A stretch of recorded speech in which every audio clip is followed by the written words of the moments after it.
বছর চারেক ধরে বৃষ্টি এমন দুর্ভোগ নিয়ে আসছে কিশোরগঞ্জ শহরের নগুয়া এলাকায়। নিচু এলাকা ভরাট করে বসতি নির্মাণ আর পানি নিষ্কাশনের নালাগুলো পরিষ্কার না করায় দিনকে দিন বাড়ছে সমস্যা।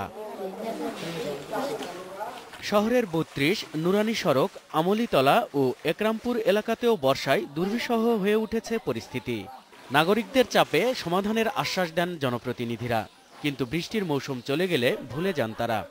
কোনো রকম বৃষ্টি হইলে আডু পানি লাগে, মানে চলাফেরা করা যায়, হাইটেও চলাফেরা করা যায় না। বেশ কিছু রাস্তায় ইতিমধ্যে টেন্ডার আহ্বান করা হয়েছে। টেন্ডারকৃত কাজগুলোতে আমরা ওই মেনটেনেন্স আবার নতুন করে করতে পারতেছি না, যেহেতু এটা ঠিকাদারের নিয়ন্ত্রণে চলে গেছে। হবিগঞ্জ পৌরসভায় পানি নিষ্কাশনের নেটওয়ার্ক গড়ে ওঠেনি এখনো, আর এ কারণে ভুগছে শ্যামলী আবাসিক এলাকা, চিরাকান্দি ও হরিপুরের বাসিন্দারা। নদীর পানির লেভেল একটু কমে গেলে আমরা যদি গেটগুলো, স্লুইস যেগুলো, ড্রেনেজ যেগুলো খুলে দিই, তাহলে পানিটা দ্রুত নেমে যাবে। উত্তরের জনপদ জয়পুরহাট শহরের পরিস্থিতিও একই রকম। জনভোগান্তি বাড়াচ্ছে ক্ষোভ, কিন্তু পাত্তা দিচ্ছে না সরকারি কর্তৃপক্ষ। গণমাধ্যমের সঙ্গেও কথা বলতে নারাজ তারা। এই জয়পুরহাট পৌরসভায় ড্রেন না থাকার কারণে যেখানে সেখানে একটু বৃষ্টিতেই জলাবদ্ধতা সৃষ্টি হয়।